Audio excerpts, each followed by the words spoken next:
really tell that to follow. So I'm going to start with tag team. You remember hiding so well that the seeker could never find you. You would sit and wait for hours, visible from at least 3 different angles as you crouched behind the couch. You thought you were the hide-and-seek champion, and the tag team too. You were never it when the neighborhood kids played tag. No one ever chased after you, but you would continue to run in a giant loop and squeal when others came close. Never actually touching you, but just near enough that the wind they stirred up would graze the hair on your arm. I remember you telling me that no one ever bothered to chase you, because they knew you were the fastest runner in the whole world, and they were just saving their energy because they couldn't catch you. You told me this as I placed a Band-Aid on your elbow in the light of the bathroom. You said that Jimmy down the street hadn't meant to push you so hard.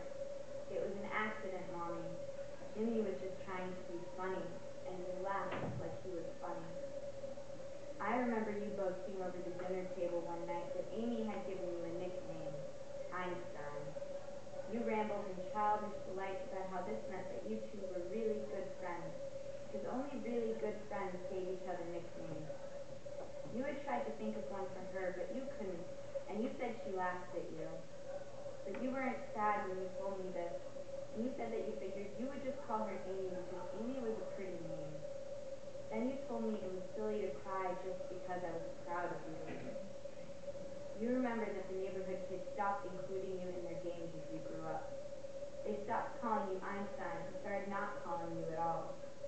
I remember that you became someone they would turn their heads from as they passed down the street and whispered to their friends, "That's him."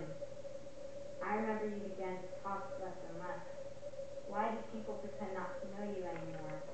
Why did all of the neighborhood kids go to a different school? The worst day was when you came home angry one Friday afternoon when you were 14.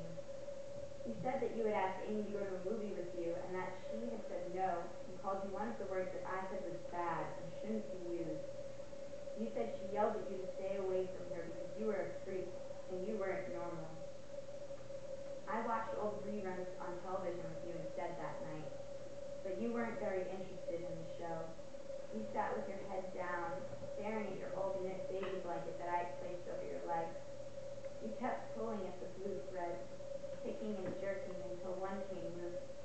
And when you pulled on that one, the whole blanket began to unravel until your lap was covered with just one single thread, a long jumble of how good I used to be at creating things. So this next piece is called Meteors. I only appreciate the gift of her word, my grandmother, the storyteller, now that she is gone.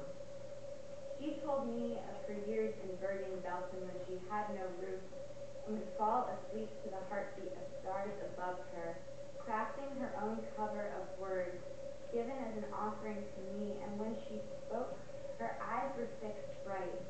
They did not lower in shame, and she glowed in the daylight. When I relaxed